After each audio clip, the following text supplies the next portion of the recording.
NCERT का science के book का पहला लेसन है भोजन और उनके स्रोत।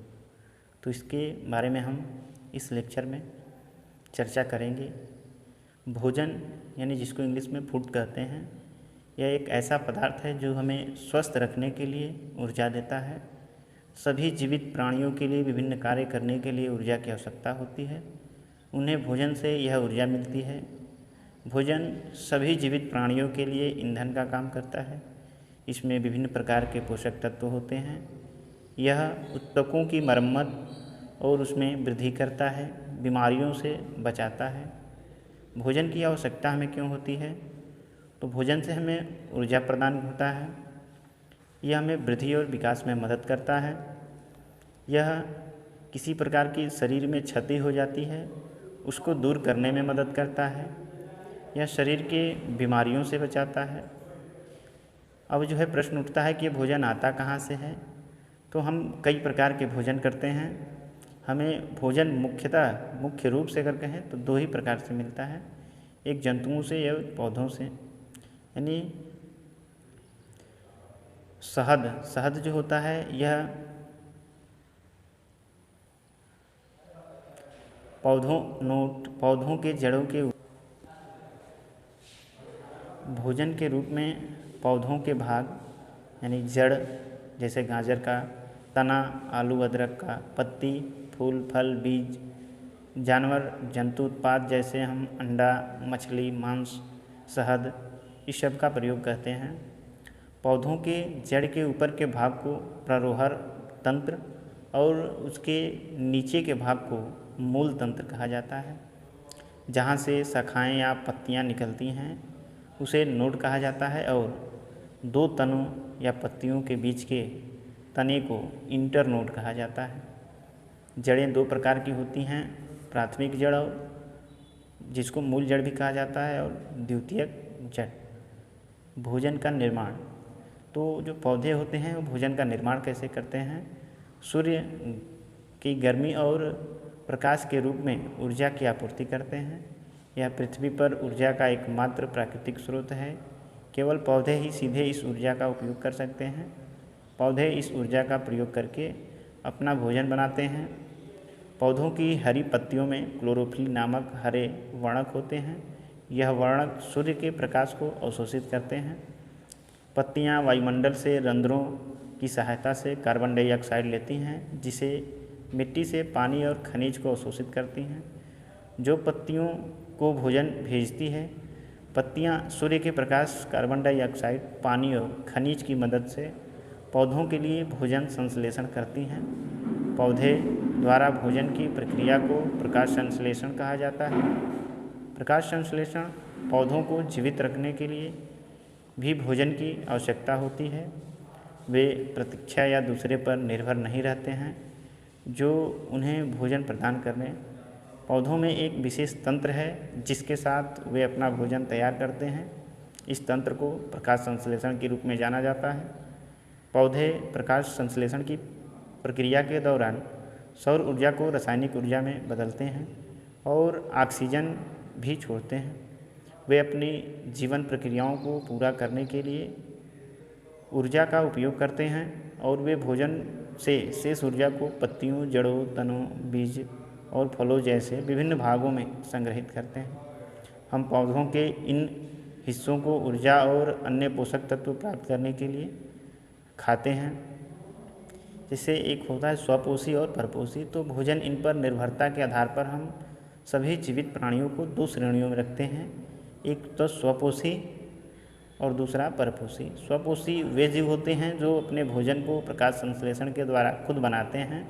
ये निर्माता यानी प्रोड्यूसर भी कहलाते हैं। पौधों को स्वपोषी कहा जाता है।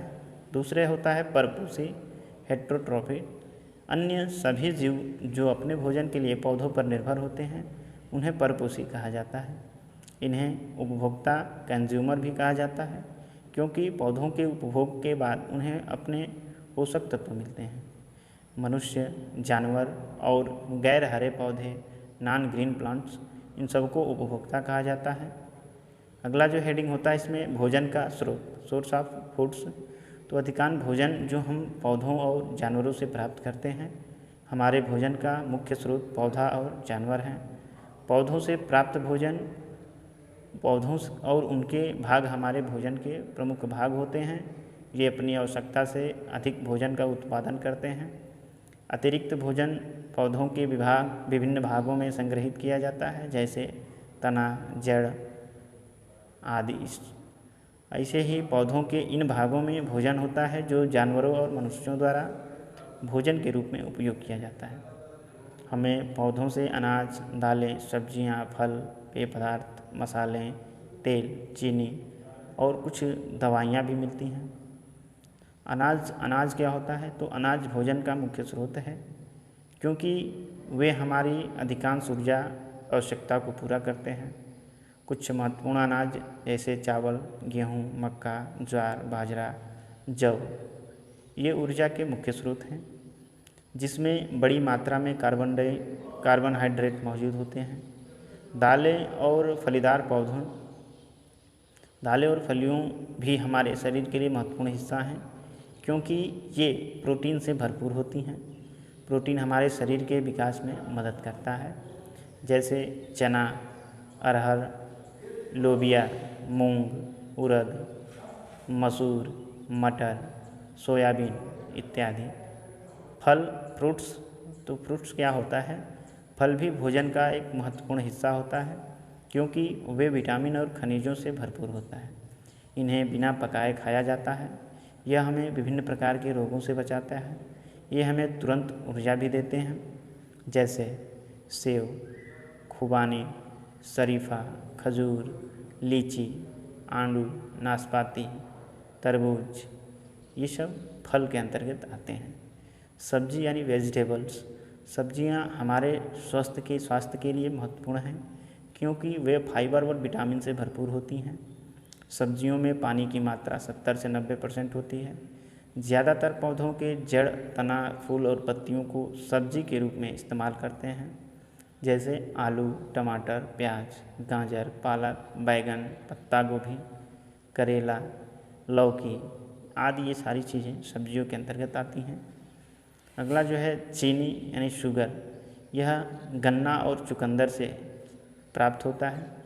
गन्ना एक तना है, जबकि चुकंदर एक पौधे की जड़ है। यह कार्बोहाइड्रेट का एक महत्वपूर्ण स्रोत है। यह हमारे शरीर को ऊर्जा प्रदान करता है, लेकिन आहार में चीनी के अधिक उपयोग से मधुमेह रोग, जिसको डायबिटीज़ कहते हैं, ये रोग हो जाता है। दुनिया भर में एक आम बीमारी यह बन चुकी है। अगला है तेल, ऑयल्स। तो तेल वसा और खनिज का समृद्ध स्रोत है। तेल सीधे खाद्य पदार्थ के रूप में नहीं लिया जाता। तेल ज़्यादातर अन्य सामग्रियों को पकाने में उपयोग किया जाता है। तेलों के अत्यधिक उपयोग से मोटापा हो सकता है, जैसे सरसों का तेल, मूंगफली का तेल, सोयाबीन का तेल, सूरजमुखी का तेल, नारियल का तेल। अगला जो है मसाला, स्पाइसेज। भारत में मसालों का उपयोग स्वाद में सुधार और भोजन में स्वाद जोड़ने के लिए किया जाता है। मसाला के अंतर्गत अदरक, धनिया, अजवाइन, जीरा, मेथी, जायफल, सौंफ, हल्दी, ये सारी चीज़ें आती हैं। हल्दी और अदरक जड़ हैं, जबकि काली मिर्च, धनिया, जीरा, मिर्च ये पौधों के फल और धनिया पौधों का बीज होता है। पेय पदार्थ के रूप में चाय का प्रयोग किया जाता है। चाय के अलावा भी कॉफ़ी बहुत ही लोकप्रिय है, लेकिन चाय या कॉफ़ी का अत्यधिक उपयोग हमारे स्वास्थ्य के लिए हानिकारक भी होता है। चाय पत्तियों से, जबकि कॉफ़ी बीज से प्राप्त होता है। अगला जो है दवा, मेडिसिन। कुछ पौधों में औषधि मात्रा भी होती है और कुछ बीमारियों का इलाज करने के लिए उपयोग किया जाता है, जैसे पुदीना, तुलसी, अदरक, ये दवा के रूप में भी इस्तेमाल किए जाते हैं। पौधे अपना भोजन पत्तियों, जड़ों, तनों, बीजों व फलों में इकट्ठा करते हैं और हम पौधों के इन्हीं भागों को भोजन के रूप में प्रयोग करते हैं। पौधों के जिन भागों को हम खा सकते हैं उन्हें हम भोज्य पदार्थ, और जिन्हें हम नहीं खा सकते हैं उन्हें अखाद्य पदार्थ कहते हैं। अब जो है कुछ जड़, तना, ये सारी चीज़ें होती हैं। तो जड़ के अंतर्गत आता है गाजर, मूली, शलजम, शकरकंद, चुकंदर। इसके अलावा तना के अंतर्गत आता है गन्ना, आलू, प्याज, अदरक, लहसुन। पत्ती जो होता है सलाद पत्ता और पालक पत्ता। इसी तरह से गोभी, मेथी का साग। फूल होता है, गोभी होती है, ब्रोकली होती है और लौकी होती है, सहजन होता है, ये फूल के अंतर्गत आता है।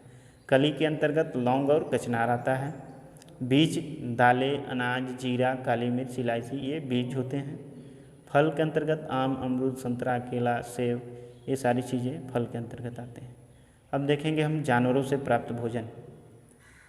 तो जानवरों से जो पहला भोजन प्राप्त होता है वह दूध, मिल्क। यह हमारे भोजन का एक महत्वपूर्ण हिस्सा है। इसे संपूर्ण भोजन भी कहा जाता है क्योंकि इसमें कार्बोहाइड्रेट, वसा, प्रोटीन, खनिज, विटामिन सभी चीज़ें पाई जाती हैं। दूध स्तनधारियों से प्राप्त होता है जैसे गाय, भैंस, बकरी, ऊँट।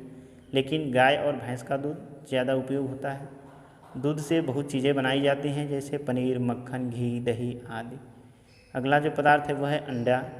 कुछ पक्षियों के अंडे जैसे कि मुर्गी और बत्तख भोजन के रूप में खाए जाते हैं। फिर भी अंडे का मुख्य स्रोत मुर्गी है। अंडे प्रोटीन और विटामिन का एक समृद्ध स्रोत है। अगला पदार्थ है मांस कुछ घरेलू पक्षी, मुर्गी, मुर्गा, बत्तख, मछली, बकरी, भेड़, इन सब से प्राप्त किया जाता है।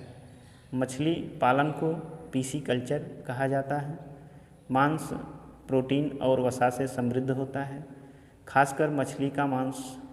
अगला पदार्थ जो होता है शहद को भोजन और औषधि के रूप में लिया जाता है। शहद का उत्पादन मधुमक्खियों द्वारा किया जाता है। मधुमक्खियाँ पूरे दिन काम करके फूल से पीयूष रस यानी अमृत यानी नेक्टर एकत्रित करती हैं और अपने छत्तों में इकट्ठा करती हैं। छत्तों में इकट्ठा होने वाला पीयूष रस आदमी द्वारा प्राप्त किया जाता है जिसे शहद कहा जाता है। अगला है मछली का तेल, कॉड ऑयल। कॉड ऑयल आमतौर पर समुद्र में पाई जाने वाली मछलियों से प्राप्त किया जाता है। यह तेल प्रोटीन से भरपूर होता है।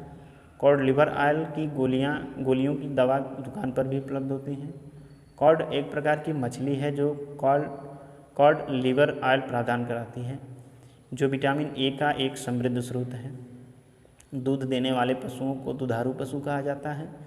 दूध पशु से प्राप्त किया जाता है लेकिन इसे शाकाहारी भोजन माना जाता है।